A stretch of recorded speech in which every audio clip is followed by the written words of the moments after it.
పెడతానండి. ఈ gated community వచ్చేసి ఓవరాల్గా మనకు 12 ఎకరాలలో 9 టవర్లతోటి విత్ విల్లా కమ్యూనిటీ కంప్లీట్ తోటి ఈ ప్రాజెక్ట్ అనేది ఉంటుంది. అలాంటి దానిలో మనకి ఇది వచ్చేసి 3 BHK ఫ్లాట్ అనమాట.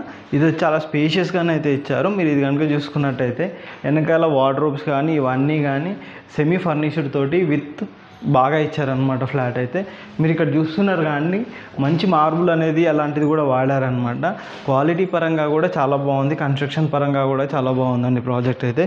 ఓవరాల్గా కనుక చూసుకున్నట్టయితే ఇది మొత్తం హాల్ అండి. హాల్ ఇన్సైడ్ కనుక చూసుకున్నట్టయితే ఈ విధంగా ఉంటుంది. అండ్ మీకు మిగతా బెడ్రూమ్ చూపెడతాను. విత్ ఫర్నిష్డ్ తోటి ఇచ్చారనమాట. ఫ్లాట్ చాలా నీట్గా ఇచ్చారు. మీకు ఫ్లాట్ కనుక చూసుకున్నట్టయితే ఇది వచ్చేసి మనకు ఓపెన్ డైనింగ్ ఏరియా అనమాట. ఇక్కడ కనుక చూసుకున్నట్టయితే ఇక్కడ కూడా మనకు మొత్తం సెటప్ అనేది కూడా ప్రొవైడ్ చేశారు. అండ్ ఇటు వచ్చేసి మనకు బెడ్రూమ్స్ ఉన్నాయండి. మొత్తం 3 బెడ్రూమ్స్. ఇప్పుడు ప్రజెంట్ అయితే మీకు ఒక బెడ్రూమ్ చూపెడతాను. ఇది వచ్చేసి మనకు చిల్డ్రన్ బెడ్రూమ్ లాగా అండ్ ఈ విధంగా వాడుకునే విధంగా ఉంటుందండి. ఇక్కడ కూడా మొత్తం మనకు వార్డ్రోబ్స్ ఇవన్నీ కూడా ప్రొవైడ్ చేశారనమాట. మీరు ఇక్కడ చూస్తున్నారు కదండి. టోటల్ పైన కనుక చూసుకున్నట్టయితే మొత్తం కబోర్డ్స్ అయితే కంప్లీట్ చేశారు. ఇక్కడ కనుక చూసుకున్నట్టయితే అన్నీ ఉన్నాయన్నమాట. ఫుల్లీ ఫర్నిష్డ్ తోటి ఇచ్చారు. విత్ అటాచ్డ్ వాష్రూమ్ తోటి అయితే ఇక్కడ మనకు ఇచ్చారు. మంచి వెస్ట్రన్ స్టైల్లో ఉంటుంది.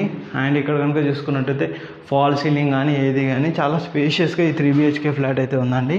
ఇందులో వచ్చేసి మనకు పూజా రూమ్ కూడా వీళ్ళు ప్రొవైడ్ చేశారండి. ఇది కనుక చూసుకున్నట్టయితే మొత్తం పూజా రూమ్ అండి. పూజా రూమ్ అయితే ఈ విధంగా ఉంటుంది. ఇది వచ్చేసి గెస్ట్ బెడ్రూమ్ కానీ ఇంకే విధంగానైనా వాడుకోవచ్చు. ఇక్కడ కనుక చూసుకున్నట్టయితే ఫాల్ సీలింగ్ వర్క్ కూడా టోటల్గా కంప్లీట్ చేశారు. మొత్తం వుడ్ వర్క్ ఉంది. సెమీ ఫర్నిష్డ్ అండ్ ఫర్నిష్డ్గా అని కూడా చెప్పుకోవచ్చు. మనకు సోఫా సెట్స్ అలాంటిది ఏం లేదు కానీ మొత్తం వుడ్ వర్క్ అయితే కంప్లీట్ అయింది. ఇక్కడ వచ్చేసి మనకు బాల్కనీ అయితే ఇచ్చారు. కమ్యూనిటీ బయట నుంచి కనుక చూస్తేనైతే ఈ విధంగా ఉంటుందండి. టోటల్గా కనుక చూసుకున్నట్లయితే చాలా మంచి ప్రాజెక్టు. కుకట్పల్లి ఏరియాలో మంచి బడ్జెట్లో 3 BHK ఫ్లాట్ అంటే ది బెస్ట్ అనేది ఈ ప్రాజెక్ట్ అయితే చెప్పుకోవచ్చు అండి. మీరు ఇక్కడ వుడ్ వర్క్ పరంగా చూసుకున్నా అండ్ స్పేషియస్ పరంగా చూసుకున్నా చాలా బాగుంటుంది. పైన ఫాల్ సీలింగ్ కూడా చూసారు కదండి, ఈ విధంగా ఉంటుంది అనమాట. టోటల్గా కనుక చూసుకున్నట్టయితే మనకు వుడ్ వర్క్ వచ్చేసి ఈ విధంగా ఉంటుంది. ఇది వచ్చేసి ఒకటి కామన్ వాష్ ఏరియాని అయితే ఇక్కడ ప్రొవైడ్ చేశారు. ఇక్కడ కనుక చూసుకున్నట్టయితే ఇది వచ్చేసి కిచెన్ ఏరియా అండి. కిచెన్ ఏరియా వచ్చేసి ఈ విధంగా